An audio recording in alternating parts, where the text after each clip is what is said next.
মায়াধ্বনি TV, সত্য প্রকাশে আপোষহীন। সাল্লাল্লাহু আলাইহি ওয়াসাল্লামের কাছে এক সাহাবী এসে জিজ্ঞেস করতেছেন, ইয়া রাসূলুল্লাহ, ইয়া হাবিবাল্লাহ, আমি তো অন্ধ সাহাবী, আমি যদি বাড়িতে নামাজ পড়ে হবে কিনা? অথচ নবীজি সাল্লাল্লাহু আলাইহি ওয়াসাল্লাম বলেন, তুমি কি হাঁটতে পারো কিনা? তখন বলছেন, ইয়া রাসূলুল্লাহ, আমি তো হাঁটতে পারি। বলছেন যে তুমি বাড়িতে নামাজ পড়লে হবে না, মসজিদে আসিয়া নামাজ পড়তে হবে। অথচ ওই সাহাবী কি করলেন? স্ত্রীকে নিয়ে ফাড়ের রশি এইভাবে ফেসাইয়া একটা দরজার সাথে লাগাইলেন, আর একটা মসজিদের দরজার সাথে লাগাইলেন। অথচ ওই সাহাবী আসিয়া এইভাবে জামাতের সহিত নামাজ শেষ করলেন। রাসূল সাল্লাল্লাহু আলাইহি ওয়াসাল্লাম বলেন, অথচ এইভাবে কাল কিয়ামতের ময়দানে ওই ব্যক্তি সর্বপ্রথম জান্নাতে প্রবেশ করবেন আমার অন্ধ সাহাবীরা। কারণ কি? এই সাহাবীরা অনেক কষ্ট করে নামাজ পড়ছে। সম্মানিত মুআজ্জাজ মুহতারাম, আমার সামনে উপস্থিত সম্মানিত মুসল্লিনে কেরাম, সর্বপ্রথম সেই মহামনিবের দরবারে লাখো কোটি শুকরিয়া আদায় করি, যেই মহান মালিক আমাদের প্রত্যেককে এই সুন্দর পরিবেশে জুমার ময়দানে আসা এবং বসার জন্য দুই সাইডে কথা বলা এবং শোনার জন্য তৌফিক দান করেছেন। এই জন্য একবার কালিমাত শুকর আদায় করি, আলহামদুলিল্লাহ। আমাদের মাঝে এমন একটি মাস, যেই মাসে আমরা এসেছি বা এখন বর্তমানে আছি, যেই মাসটা আমাদের থেকে অতিবাহিত হয়ে যাচ্ছে, সেই মাসের নাম হলো রমজান মাস। এই মাসটা হলো সিয়ামের মাস। এই মাসে রাসূলুল্লাহ সাল্লাল্লাহু আলাইহি ওয়াসাল্লাম বলেন, যেই ব্যক্তি এই মাসের মাধ্যমে একটি নফল ইবাদত করবে, আল্লাহ তাআলা তার আমল নামাতে অন্য মাসের একটি ফরজের নেকি লিখিয়া দেয়। সুবহানাল্লাহ।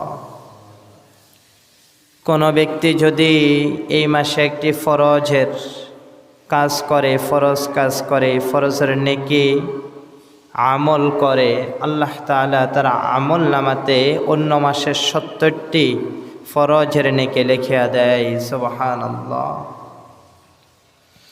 সেই মাস আমাদের মাঝ থেকে বিদায় নিয়ে যাচ্ছে, জানি না কত ইবাদত করতেছি।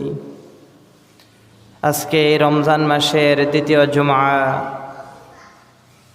মালিক আমাদেরকে সৃষ্টি করেছেন এবং একটা আয়াত আমাদেরকে বুঝিয়ে দিয়েছেন। আল্লাহ তাআলা নিজ মুখ থেকেই আমাদেরকে বলতেছেন, ওমা খলাকতুল জিন্না ওয়াল ইনসা ইল্লা লিয়াবুদুন।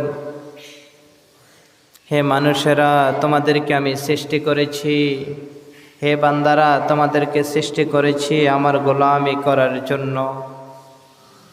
অথচ আজকে যে জুমার দিন, মাহে রমজান, রাসূলুল্লাহ সাল্লাল্লাহু আলাইহি ওয়াসাল্লাম বলেছেন, শাবান মাসে উনি সম্পূর্ণ কাজ করে ফেলতেন, যেন রমজান মাসে কোনো ক্ষতি না হয়, ইবাদতের মাধ্যমে যেন ক্ষতি না হয়, আমলের মাঝে যেন কোনো গাফেলাতি না হয়। রাসূলুল্লাহ সাল্লাল্লাহু আলাইহি ওয়াসাল্লাম এমনকি শাবান মাসে রোজা বেশি রাখতেন, নফল রোজা। এই জন্য রাখতেন যেন এই রমজান মাসে কোনো ক্ষয়ক্ষতি না হয়, যেন রমজানের রোজাগুলো রাখতে কষ্ট না হয়। অথচ ওই নবীর উম্মত হয়ে আজকে আমরা আমল করতে পারলাম না, ইবাদত করতে পারলাম না, রোজাগুলো আদায় করতে পারলাম না। আজকে আমাদের মাঝ থেকে দ্বিতীয় জুমায় রানিংয়ে, যেই মাহে রমজানের দ্বিতীয় জুমা, আর 2টা জুমা আমাদের ভাগ্যে পড়তেও পারে, নাও পড়তে পারে। যার মৃত্যু তার জন্য আর হলো না, আর যার জন্য মৃত্যু হয় নাই তার কপালে আরও 2টা জুমা পড়তেও পারে ইনশাআল্লাহ। নবীজি সাল্লাল্লাহু আলাইহি ওয়াসাল্লাম শাবান মাস থেকে এইভাবে একটা দোয়া করতেন, আল্লাহুম্মা বারিক লানা ফি রজব ওয়া শাবান ওয়া বাল্লিগনা রমাদান। আল্লাহ, আপনি আমাকে যে হায়াত দিয়েছেন, আল্লাহ আপনি হায়াতের পরিবর্তে আরেকটা হায়াত দেন, যেন আমি এই মাহে রমজান আমার ভাগ্যে জুটে এবং ওই মাহে রমজানের রোজাগুলো ঠিকমতো আদায় করতে পারি। اللهم بارك لنا في رجب وشعبان وبلغنا رمضان। নবীজি সাল্লাল্লাহু আলাইহি ওয়াসাল্লাম আল্লাহর কাছে পাওনা চাইতেন, দোয়া করতেন। নবীজি সাল্লাল্লাহু আলাইহি ওয়াসাল্লামের আজকে আমরা কয়েকটা জীবনী শুনব। মালিক যেন আমাকে এবং আপনাদেরকে এই কথাগুলা আমলের নিয়ত বোঝার তৌফিক দান করেন, আমিন। আপনারা একটু কথাবার্তা বলবেন, এসেছেন কিছু শোনার জন্য, নামাজ আদায় করার জন্য কিছু কথা বলবেন, যেন আমার থেকেও কিছু বলতে মনে চায় এবং আপনাদের থেকেও শুনতে মনে চায়। নবীজি সাল্লাল্লাহু আলাইহি ওয়াসাল্লাম, ওনার বাবার নাম ছিল আব্দুল্লাহ।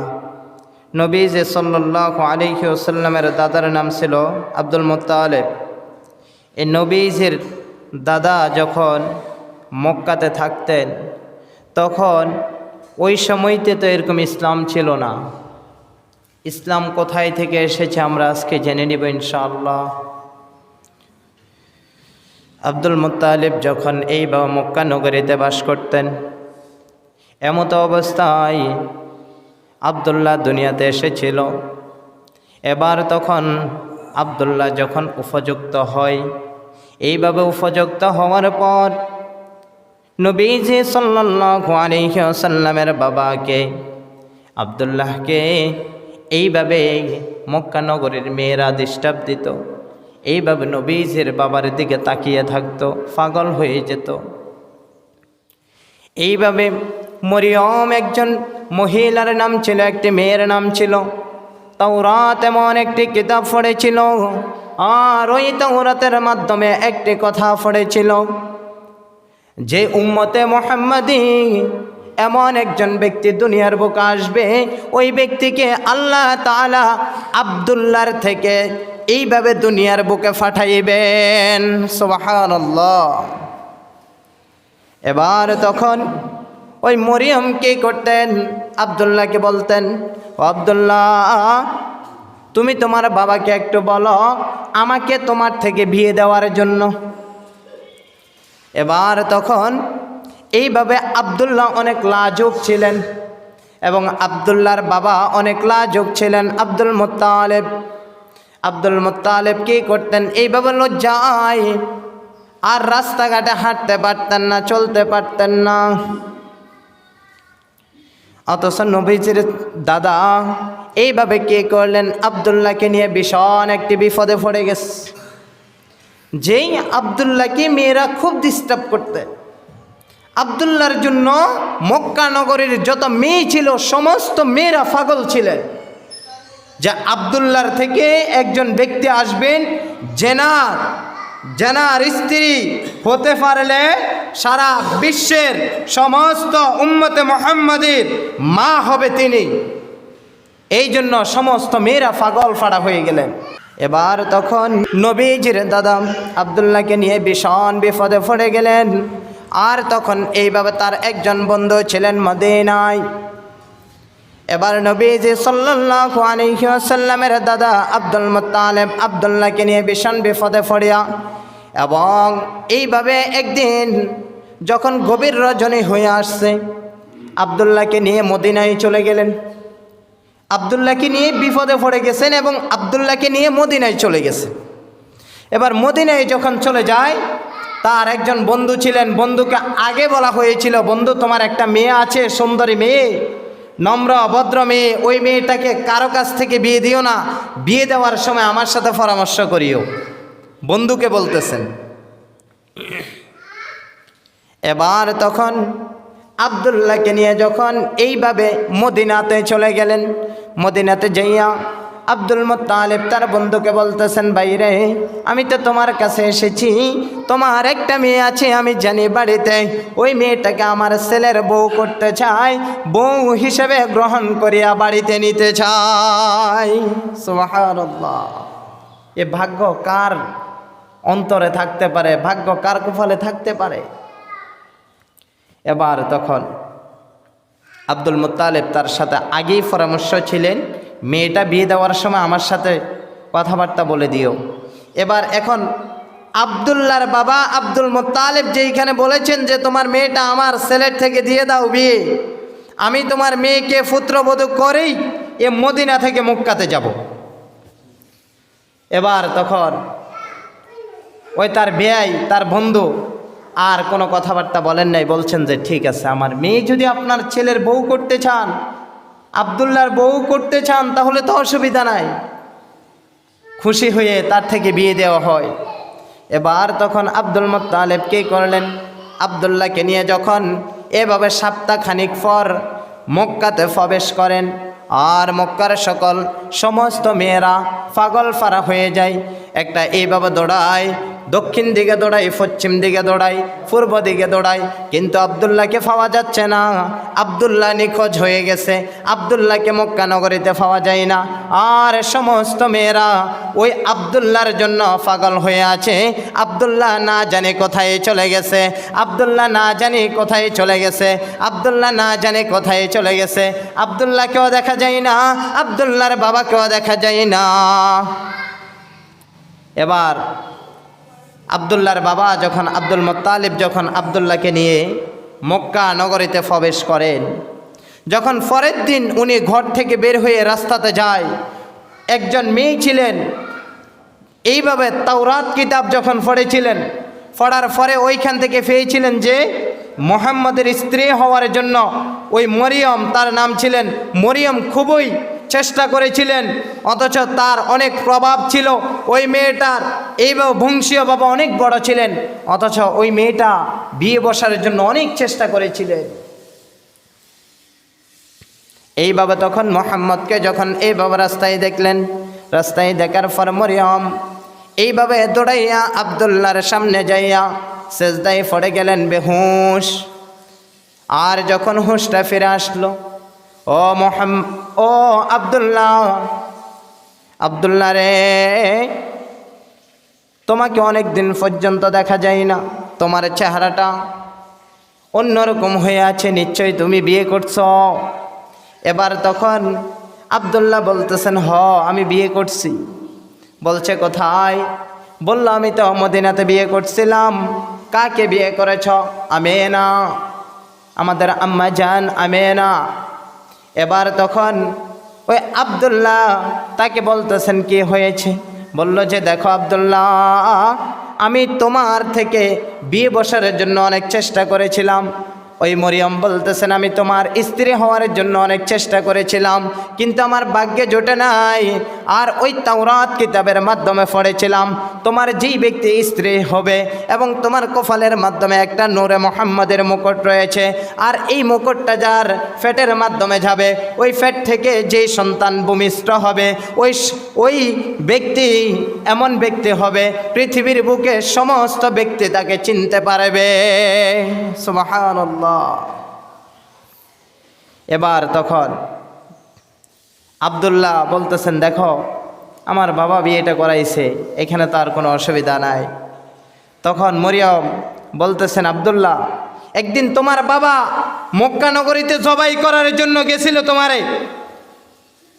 তোমার মতো আব্দুল্লাহকে জবাই করার জন্য গেছিল তরবারি নিয়ে, আর আমি 80টা মেয়ে নিয়ে এই তরবারিকে আমি নিষেধ করেছি, তোমাকে জবাই করার জন্য নিষেধ করেছিলাম, তোমার মতো ব্যক্তিকে হত্যা করার জন্য দিই নাই।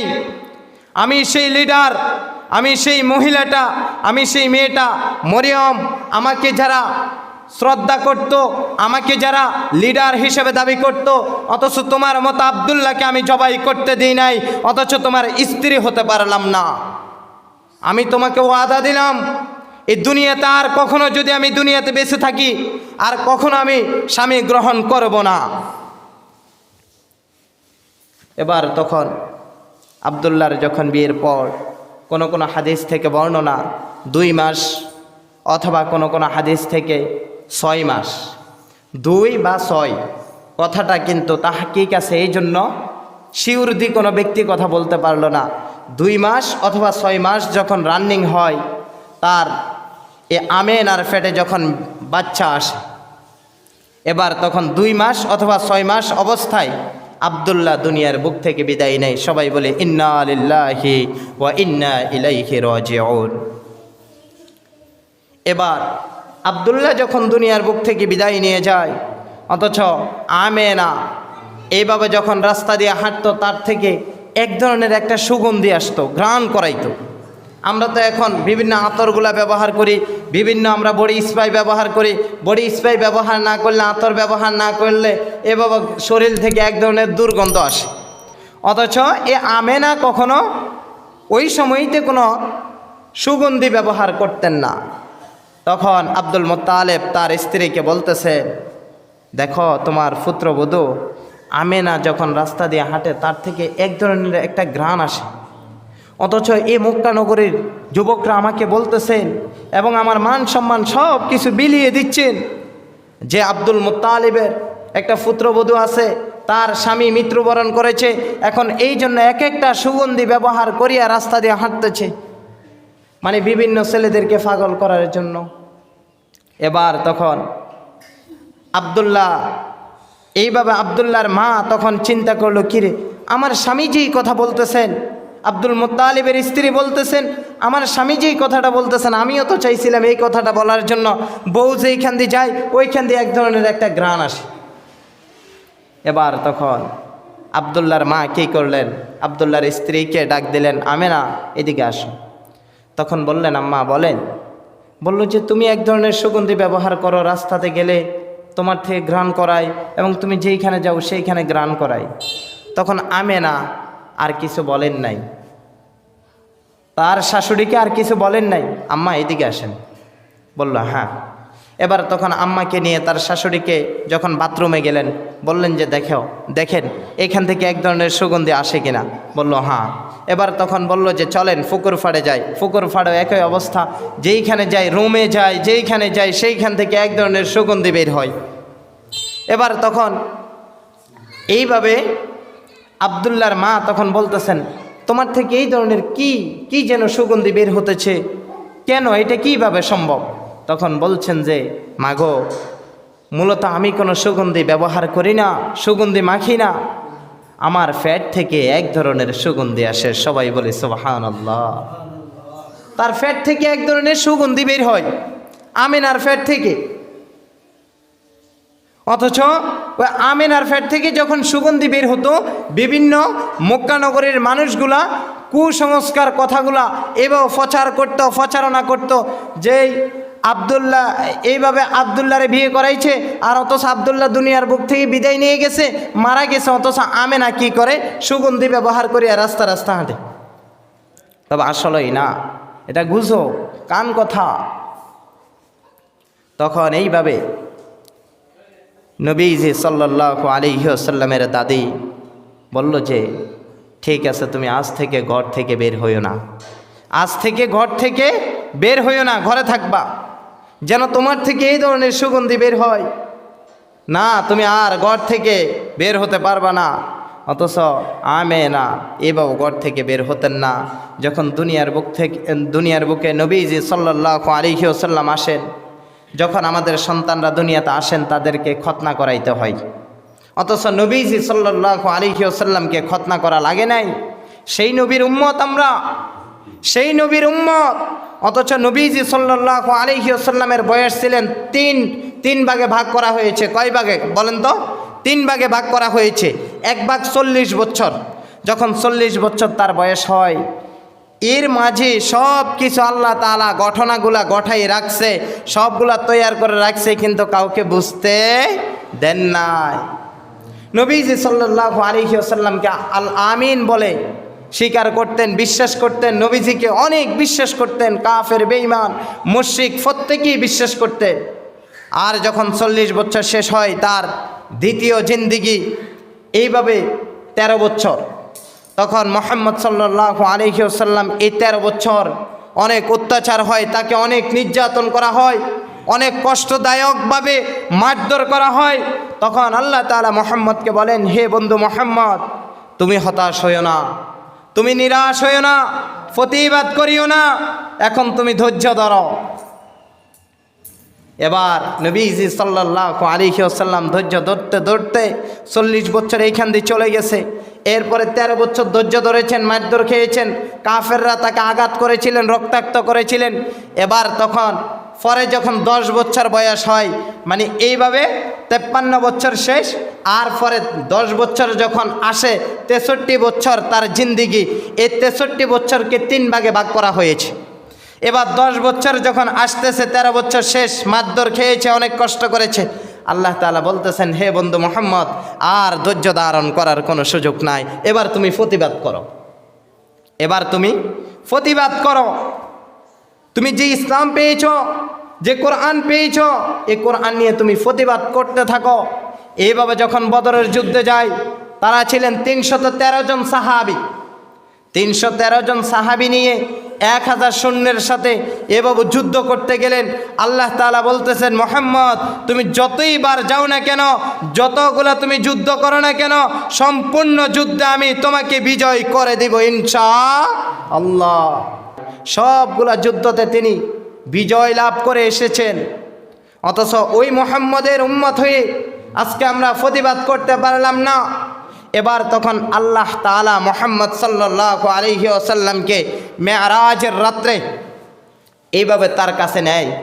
মুহাম্মদ সাল্লাল্লাহু আলাইহি ওয়াসাল্লামকে যখন মেরাজের রাত্রে আল্লাহর সাথে সাক্ষাৎ করবেন, বন্ধুর সাথে আজকে সাক্ষাৎ করবেন, বন্ধুকে কিছু উপহার দিবেন, পুরস্কার দিবেন। আচ্ছা বলেন, আমি যখন এক বাড়িতে যাব, তার বাড়িতে কি খালি হাতে যাওয়া যায় না? হাতে কিছু তো নিতে হয়। মেহমান যদি যায়, আমরা তো কিছু না কিছু নিয়ে যাই। আবার আপনারা বলবেন, হুজুররা তো নেয় না। হ্যাঁ ঠিক আছে, হুজুররা নেয় না, তারপরে আপনারা তো যাইতে কিছু হলেও নেন। এবার মুহাম্মদ সাল্লাল্লাহু আলাইহি ওয়াসাল্লাম যখন সিদরাতুল মুনতাহায় আল্লাহ তাআলার সাথে সাক্ষাৎ করতেছেন, সাক্ষাৎ সম্পূর্ণ শেষ। জিবরাইল আমিন তাকে নিয়ে সিদরাতুল মুনতাহা পর্যন্ত গিয়েছিলেন, অথচ এর মাঝে অনেক জান্নাত জাহান্নাম অনেক কিছু দেখেছিলেন। এইগুলো অনেক লম্বা ঘটনা। এবার তখন মুহাম্মদ সাল্লাল্লাহু আলাইহি ওয়াসাল্লামকে আসার সময় এইভাবে 50 ওয়াক্ত নামাজ দিয়েছিলেন। কয় ওয়াক্ত নামাজ? 50 ওয়াক্ত নামাজ। মুহাম্মদ সাল্লাল্লাহু আলাইহি ওয়াসাল্লাম এসেছেন, আসার পরে চিন্তা করলেন, না পারবে না, আমার উম্মত 50 ওয়াক্ত নামাজ পড়তে পারবে না। এভাবে কমাইতে কমাইতে কমাইতে কমাইতে অবশেষে 5 ওয়াক্ত নামাজ আল্লাহ তাআলা মঞ্জুর করেছেন এবং পুরস্কার এবং উপহার দিয়েছেন 5 ওয়াক্ত নামাজ। কয় ওয়াক্ত নামাজ? 5 ওয়াক্ত নামাজ।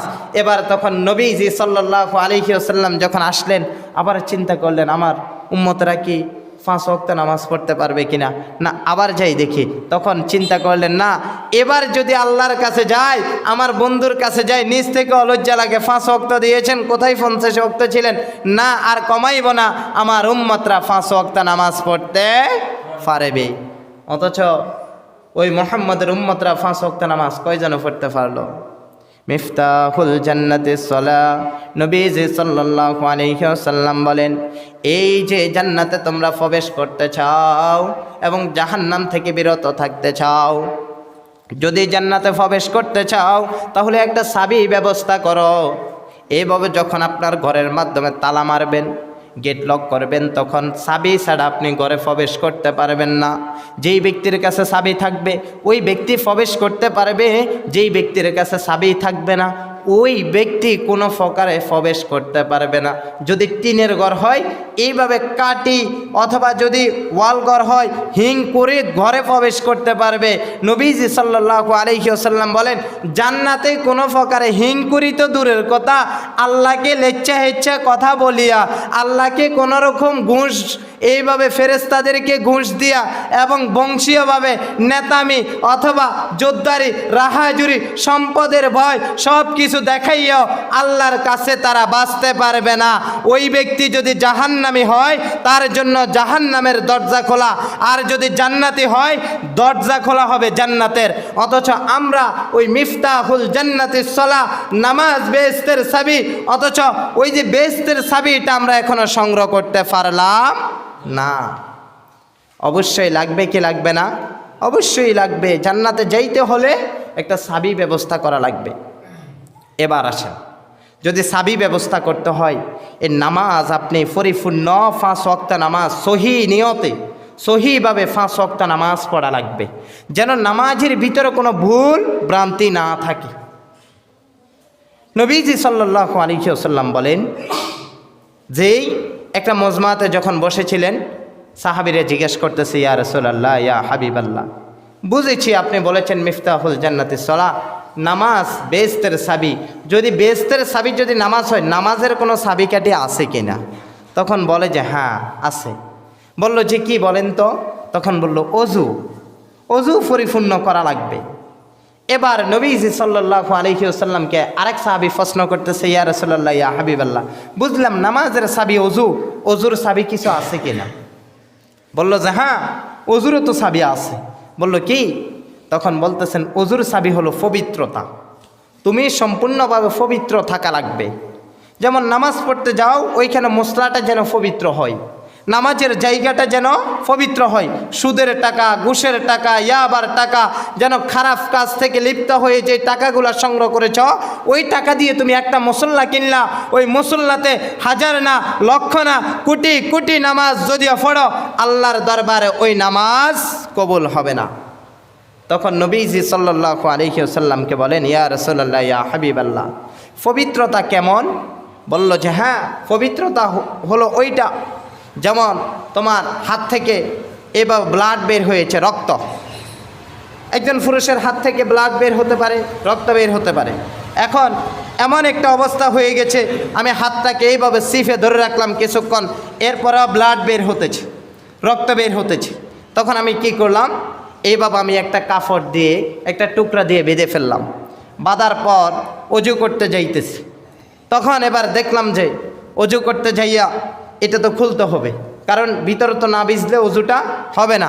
আর এই যে কাপড়ের টুকরাটা আছে, এই কাপড়ের টুকরাটা তো এখন নাফাক, কারণ এইখানে ব্লাড লাগানো আছে। অথচ দেখেন নবীজি সাল্লাল্লাহু আলাইহি ওয়াসাল্লাম কত সুন্দরভাবে বুঝিয়ে দিচ্ছেন। একজন সাহাবী বলতেছেন, ইয়া রাসূলুল্লাহ ইয়া হাবিবাল্লাহ, অল্প কিছু ব্লাড উপর দিয়ে বের হবে, এটা তো অজু ছুটে যাবে। আর চামড়ার ভিতরে যে ব্লাড আছে, ওই ব্লাড নিয়ে যে নামাজ পড়তে যাবো, ওইখানে কি অজু ভাঙবে না? তখন বলছেন যে আল্লাহ তাআলা তো তোমার একটা গঠন করে দিয়েছেন, তোমাকে তো একটা চেহারা দিয়েছেন, বডি ফিটনেস দিয়েছেন, তোমার একটা দেহ দিয়েছেন। আল্লাহ তাআলা যেইভাবে হুকুম করেছেন, এর বাহিরে আমার কোনো কথা বলার সুযোগ নাই। এবার নবীজি সাল্লাল্লাহু আলাইহি ওয়াসাল্লাম মাসালা বলছেন যে দেখো, যখন তোমার হাত থেকে ব্লাড বের হবে, অজু করতে যাইবা, তখন এই কাপড়টাকে তুমি সরিয়ে ফেলবা। সরার পরে তোমার এখানে আরেকটা নতুন কাপড় দিয়ে তুমি বাঁধবা। বাঁধার পর দেখতেছ এই কাপড়টাও যদি আমি খুলতে যাই বা ভিজিতে যাই, তারপরেও তোমার ক্ষতি হবে। তাহলে তুমি কি করবা? তাহলে তুমি এইখানে তোমার করণীয় হচ্ছে, তুমি এইভাবে ফাঁক মাটি দিয়ে তায়াম্মুম করবা। কি করবা? তায়াম্মুম করবা। তারপরেও তুমি নামাজ তুমি লঙ্ঘন করতে পারবা না, নামাজের জন্য অজুহাত দিতে পারবা না। নবীজি সাল্লাল্লাহু আলাইহি ওয়াসাল্লামের কাছে এক সাহাবী এসে জিজ্ঞেস করতেছেন, ইয়া রাসূলুল্লাহ ইয়া হাবিবাল্লাহ, আমি তো অন্ধ সাহাবী, আমি যদি বাড়িতে নামাজ পড়ে হবে কিনা? অথচ নবীজি সাল্লাল্লাহু আলাইহি ওয়াসাল্লাম বলেন, তুমি কি হাঁটতে পারো কিনা? তখন বলছেন, ইয়া রাসূলুল্লাহ আমি তো হাঁটতে পারি। বলছেন যে তুমি বাড়িতে নামাজ পড়লে হবে না, মসজিদে আসিয়া নামাজ পড়তে হবে। অথচ ওই সাহাবী কি করলেন? স্ত্রীকে নিয়ে ফাড়ের রশি এইভাবে ফেসাইয়া ফেসাইয়া একটা দরজার সাথে লাগাইলেন, আর একটা মসজিদের দরজার সাথে লাগাইলেন। অথচ ওই সাহাবী আসিয়া অথচ এইভাবে জামাতের সহিত নামাজ শেষ করলেন। রাসূল সাল্লাল্লাহু আলাইহি ওয়াসাল্লাম বলেন, অথচ এইভাবে কাল কিয়ামতের ময়দানে ওই ব্যক্তি সর্বপ্রথম জান্নাতে প্রবেশ করবেন, আমার অন্ধ সাহাবীরা। কারণ কি? এই সাহাবীরা অনেক কষ্ট করে নামাজ পড়ছে। এবার অজুটা আমরা করতে যাই, অজু আমরা ঠিক মতো করতে পারি না। সর্বপ্রথম হাতটাকে আপনি ধুইবেন, ধৌত করবেন, এইভাবে কনু সহ ধুইতে হয়। এরপরে যখন কবজি সহ ধুইতে হয়, সর্বপ্রথম যখন আপনি কবজিটা ধুইবেন, ধোয়ার পরে আপনার দেখবেন কোনো অংশ কোনো প্রকারে ধৌত ঠিক মতো হয় নাই, এরকম যদি হয় তাহলে অজুটা হবে না। এরপরে আপনি কি করলেন? হাতটাকে খিলাল করলেন, আঙ্গুলগুলাকে এইভাবে ফার্স্ট আঙ্গুল টান দিলেন, এইভাবে বাম হাত ডান হাত এইভাবে যখন খিলাল করার পর আপনি কি করলেন? কুলি করলেন। কুলি করার পর নাকে পানি দিলেন, কমপক্ষে একবার দিবেন। যদি একবার দিলে যখন দেখবেন পানি নাই, একটু সীমিত পানি একবার যখন দিবেন, এখন একবার দিতে গেলে কিন্তু আমাদের ঠিকমতো ওযু হয় না, ঠিকমতো পানিগুলা ব্যবহার হয় না। এই জন্য নবীজি সাল্লাল্লাহু আলাইহি ওয়াসাল্লাম বলেন 3 বার দিতে হয়। কয়বার দিতে হয়? 3 বার দিতে হয় ওযু করতে হলে। অজু করতে যাইবেন তখন এইভাবে যখন কুলি করবেন 3 বার, এরপরে নাকে পানি দিবেন, এরপরে হাতটাকে ধৌত করবেন কোনো সহ, এরপরে যখন মুখটাকে পরিপূর্ণ এইভাবে ধৌত করবেন, এরপরে মাথা মাসেহ করবেন, গর্দান মাসেহ করবেন। এইভাবে রাসূল সাল্লাল্লাহু আলাইহি ওয়াসাল্লাম বলেছেন, যেই ব্যক্তি পরিপূর্ণ অজু করিয়া মসজিদে প্রবেশ করলো। এখন মসজিদে কীভাবে প্রবেশ করলো? রাসূল সাল্লাল্লাহু আলাইহি ওয়াসাল্লামকে এক সাহাবী জিজ্ঞেস করতেছেন, ইয়া রাসূলুল্লাহ, ইয়া হাবিবাল্লাহ, নামাজ কীভাবে পড়বে আমাকে একটু বলে দেন, আমাদেরকে একটু বলে দেন। এবার তখন নবীজি সাল্লাল্লাহু আলাইহি ওয়াসাল্লাম বলেছেন, তোমরা যখন নামাজ পড়তে মসজিদে প্রবেশ করবা, সাথে সাথে তুমি মসজিদে প্রবেশ করার সময় আল্লাহুম্মা ইফতাহলি আবওয়াব রাহমাতিকা, যেই যখন মসজিদে প্রবেশ করবা এই দোয়াটা পড়ে প্রবেশ করবা। এরপরে যে অজুটা করেছ এই অজুর জন্য 2 রাকাত এইভাবে তাহিয়াতুল অজু অথবা মসজিদের জন্য দুখুলুল মসজিদ 2 রাকাত সুন্নত নামাজ পড়বা। রাসূলের সুন্নত শুনেন। এখন 2 রাকাত নামাজ পড়ার পর বসবা। বসার পর যখন তোমার জামাতের সময় হবে, যদি জোহরের নামাজ হয় তাহলে তো আবার ফরজের আগে 4 রাকাত সুন্নত নামাজ আছে। এখন 4 রাকাত সুন্নত নামাজ যখন পড়ার জন্য আপনি যাবেন, পরিপূর্ণ 4 রাকাত নামাজ পড়বেন। পড়ার পর একেবারে চুপচাপ মসজিদে বসবেন। বসার পর কিছুক্ষণ তাসবিহ পড়বেন। রাসূল সাল্লাল্লাহু আলাইহি ওয়াসাল্লাম বলেন, তাসবিহ কীভাবে পড়তে হয়? সর্বপ্রথম তুমি পড়বা সুবহানাল্লাহ 33 বার, আলহামদুলিল্লাহ 33 বার, আল্লাহু আকবার 36 বার। আল্লাহর কাছে পাওনা চাইবা, তোমার হায়াতের জন্য পাওনা চাইবা, তোমার মরণের জন্য পাওনা চাইবা, এবং তোমার মরণ যেন সহিভাবে হয়, যেই মরণে তোমার মৃত্যুর সাথে সাথে তোমার জান্নাত নসিব করে দেয়। সুবহানাল্লাহ। এবার নামাজ পড়তে আসি আমরা কি করি? অনেকগুলা ভুল আমাদের মাঝে আছে। এখন আসেন, আমাদের মাযহাব 4টা। কয়টা বলেন? আমাদের মাযহাব কয়টা? 4টা। এই 4 ইমাম, আমাদের ইমাম কয়জন? 4 জন। এখন আমরা যারা আসি আমরা সবাই একটা মাযহাব পালন করি। সবাই কি জানেন ওই মাযহাবের কথা? আবু হানিফা আমাদের ইমামকে বলেন, আবু হানিফা। এখন আবু হানিফার আমরা মাযহাবটা পালন করলাম। এখন হাম্বলিও আছে, ইমাম শাফি আছে, হ্যাঁ, এইভাবে আরও 3 জন ইমাম আছে। এখন ইমাম আবু হানিফা যেই করণীয় যেইভাবে কাজ, অথচ এভাবে ইমাম আবু হানিফা যেভাবে নামাজ পড়তেন ওইভাবে আমরা নামাজ পড়লাম না। যখন ইমাম আবু হানিফা মসজিদে প্রবেশ করতেন তখন এইভাবে মসজিদে প্রবেশ করিয়া সুন্নত নামাজ পড়তেন, কারণ আল্লাহ রাসূলের সুন্নতটা তার কাছেও ছিলেন। এখন রাসূল সাল্লাল্লাহু আলাইহি ওয়াসাল্লাম আমাদেরকে শিক্ষা দিচ্ছেন, সর্বপ্রথম যখন তুমি এইভাবে যখন জামাতের জন্য দাঁড়াইবা বা সুন্নত নামাজ পড়ার জন্য দাঁড়াইবা, তোমার সর্বপ্রথম পরিপূর্ণ দেহটা ক্যাবলামুখী হয়ে দাঁড়াইতে হয়। কোন দিকে? ক্যাবলামুখী। এখন ক্যাবলামুখী যখন হইবা, নামাজ ভঙ্গের কারণ হলো একটা কারণ আছে, যখন নামাজের মাধ্যমে আমাদের সিনাটা অন্যদিকে ঘুরিয়ে যাবে তখন নামাজটা আমাদের ভেঙে গেছে। তাহলে আমাদের সিনা কোন দিকে থাকবে? পশ্চিম দিকে, ক্যাবলামুখী। আমাদের ক্যাবলা কোন দিকে? পশ্চিম দিকে। এখন পশ্চিম দিকে তাকাইলে, পশ্চিম দিকে ক্যাবলা হলে আমরা পরিপূর্ণ আমাদের সিনাটা পরিপূর্ণ ক্যাবলার দিকে থাকতে হবে। এখন রাসূল সাল্লাল্লাহু আলাইহি ওয়াসাল্লামকে এক সাহাবী জিজ্ঞেস করতেছেন, ইয়া রাসূলুল্লাহ, ইয়া হাবিবাল্লাহ, অনেকজন তো আছে একটু গেট আপ সেট আপ নিয়ে দাঁড়ায়, এইভাবে একজন এইভাবে এইদিকে তাকায়, এইদিকে এই সিনাকে ঘুরিয়ে রাখে। রাসূল সাল্লাল্লাহু আলাইহি ওয়াসাল্লাম বলেন তার নামাজ হবে না, নামাজ ভঙ্গ। এবার সর্বপ্রথম আমাদের ক্যাবলা হয়ে দাঁড়াইতে হয়। কি হয়ে? ক্যাবলার দিকে ফিরে। এবার আপনি কি করলেন? হাতটাকে আপনি কি করতে হবে? বাঁধতে হবে। এখন হাতটাকে যখন আপনি উঠাইলেন, অনেকে হাতটাকে এইভাবে রাখে, এইভাবে রাখে না? তবে হ্যাঁ, আপনাকে আমি বলি ইমাম আবু হানিফার মাযহাবে এইভাবে রাখতে হয়, হাতের আঙ্গুলগুলা ক্যাবলার দিকে থাকতে হয়। কোন দিকে?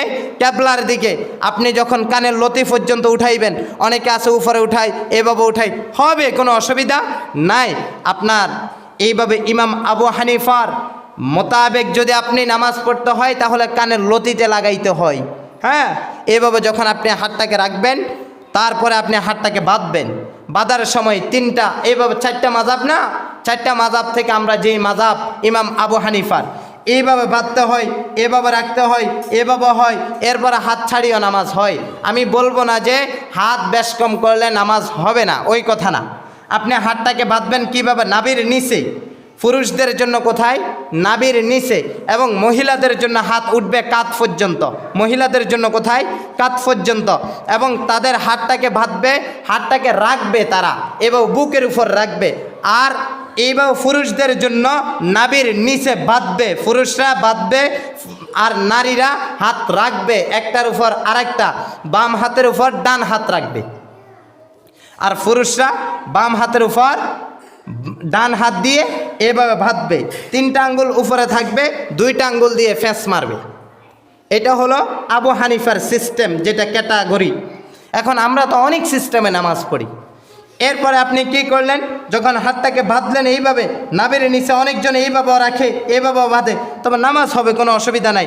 আপনি ইমাম আবু হানিফার আপনি মাযাব মানলেন, আবার ইমাম শাফির মাযাব কেন মানতে গেলেন? আমার প্রশ্ন জাগে, এটা বিভ্রান্তি করেন কেন? যখন আমি কেরামতিয়াতে একদিন হাদিসের ঘন্টা করতে গেলাম, মুহাদ্দিস সাহেব যখন আমাদেরকে হাদিসের দর্স দিতে গেলেন, হুজুর একটা কথা বলছিলেন যে একজন ব্যক্তি নাকি ইমাম সাহেব একটা সমাজের মাধ্যমে গেছিলেন এইভাবে ইন্টারভিউ দেওয়ার জন্য জুমাতে। এখন জুমাতে ইন্টারভিউ শেষে একটা মিলাদ পড়াইবে। কি পড়াইবে? মিলাদ পড়াবে। এখন মিলাদ পড়াইতে গিয়ে ওইখানে মিলাদ পড়াইতে হলে কিয়াম করতে হয়, দাঁড়িয়ে মিলাদ পড়তে হয়। এখন ওই লোকটা কি করলেন? মিলাদ কিয়াম করলো না। এখন এরা কি করলেন যে তাকে বললেন যে হুজুর আমাদের এইখানে তো মিলাদ কিয়াম করতে হয়। বললেন যে না, এটা তো কোনো শরীয়তে নাই, মাসনা মাসাইলে নাই, নবীজির কোনো হাদিসের মাধ্যমে নাই, না আমি মিলাদ কিয়াম করতে পারবো না। ওই ব্যক্তিকে ধরে চুলটাকে ছাঁচি, তারপর আলকাতরা লাগাই দিচ্ছে। এখন উনি যাই ওনার ওস্তাদকে বলছেন, হুজুর আমি তো অমুকখানে ইন্টারভিউ দিতে গেলাম, ওনারা আমাকে যেভাবে অপমান করছে। এখন বলল যে কি করছে? বলল যে আমি তো মিলাদ কিয়াম করি নাই, এখন তারা আমার চুলটাকে ছাঁচি আলকাতরা লাগাই দিছে। কই তোমারা এর চেয়েতে ভয়ঙ্কর কিছু শাস্তি দেওয়ার দরকার ছিল, কারণ ওই সমাজে এটা চলতেছে, মিলাদ কিয়াম চলতেছে, তুমি তাইলে মিলাদ কিয়াম করার দরকার ছিল। এরপরে যদি তোমার হাদিসের ভিতরে না থাকে আস্তে আস্তে বুঝাইতে থাকবা। অথচ মিলাদ কিয়াম এটা ফরজ না, এটা নফলও না, কোনো কিচ্ছু না, কিচ্ছু না। অথচ আমাদের সমাজগুলোতে এটা নিয়ে ছাড়াছাড়িও আছে, এরপরে মারামারিও আছে, কিলাকিলিও আছে। কিয়াম না করলে হুজুরবাদ, কিয়াম না করলে হুজুরের চাকরি নেই, কিয়াম না করলে হুজুর বেদায়াতি, কিয়াম না করলে হুজুর কাফের, কিয়াম না করলে হুজুর মুশরিক। ফতুয়া দেয়, পাবলিক ফতুয়া দেয়। অথচ যেই ফতুয়াগুলো দেওয়ার দরকার ছিল মুফতি সাহেব, অথচ ওইখানে ফতুয়া দিতেছে পাবলিক। তো এখন অথচ নবীজি সাল্লাল্লাহু আলাইহি ওয়াসাল্লাম বলেছেন যে এমন কিছু করিও না যেন সমাজের ভিতরে বিভ্রান্তি হয়, সমাজের ভিতরে বিভ্রান্তিমূলক কোনো কথা বলিও না। যেইটা যেইখানে চলবে ওইখানে ওইটা চালাইয়া তুমি বুঝাইবা।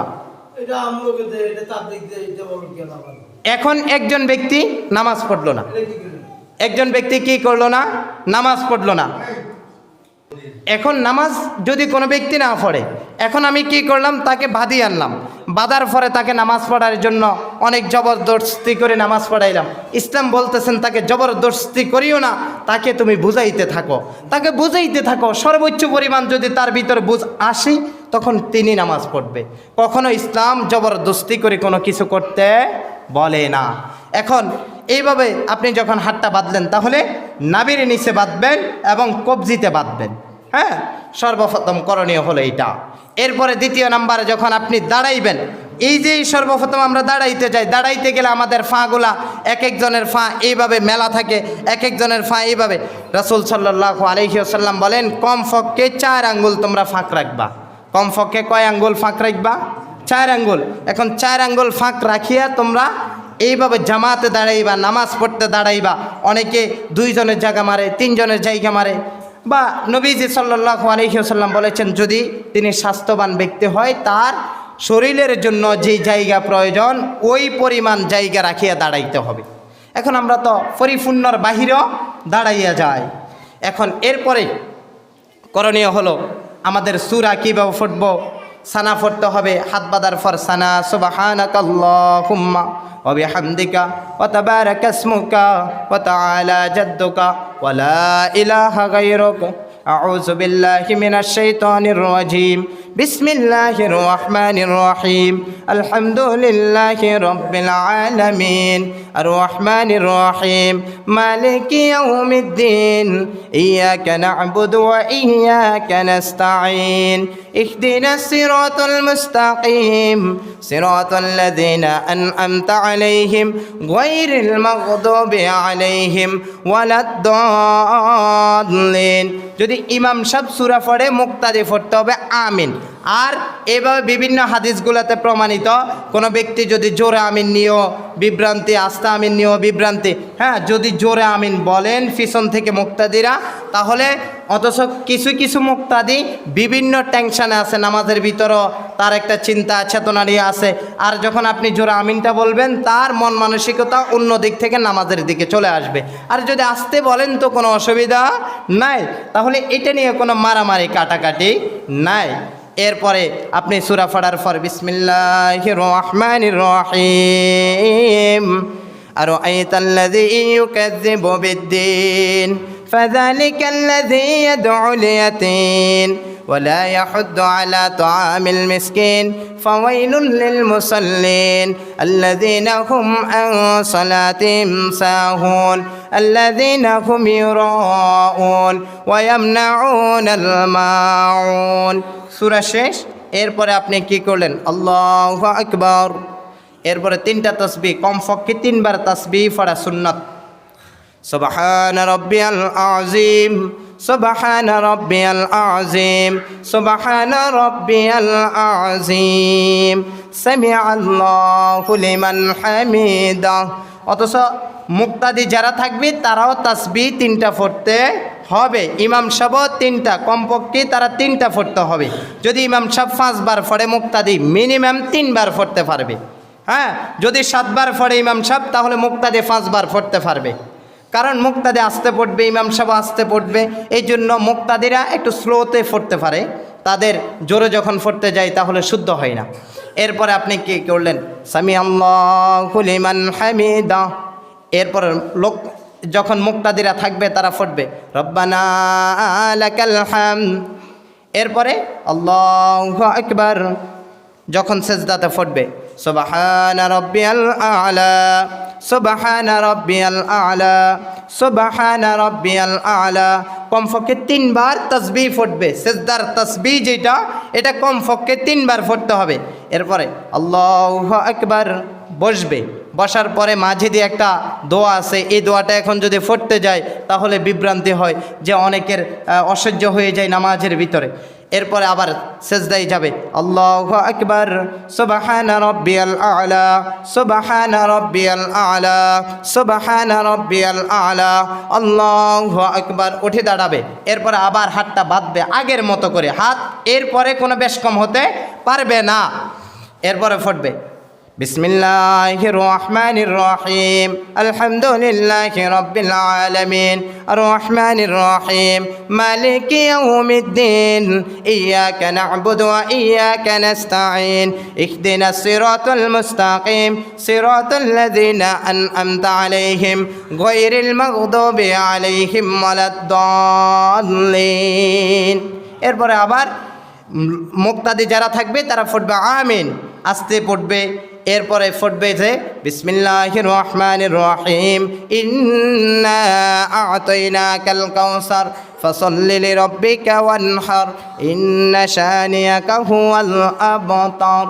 আল্লাহু আকবার সুবহানা রাব্বিয়াল আযীম সুবহানা রাব্বিয়াল আযীম সুবহানা রাব্বিয়াল আযীম সামিআল্লাহু লিমান হামিদা রব্বানা লাকাল হামদ। আল্লাহু আকবার সুবহানা রাব্বিয়াল আ'লা সুবহানা রাব্বিয়াল আ'লা সুবহানা রাব্বিয়াল আ'লা আল্লাহু আকবার।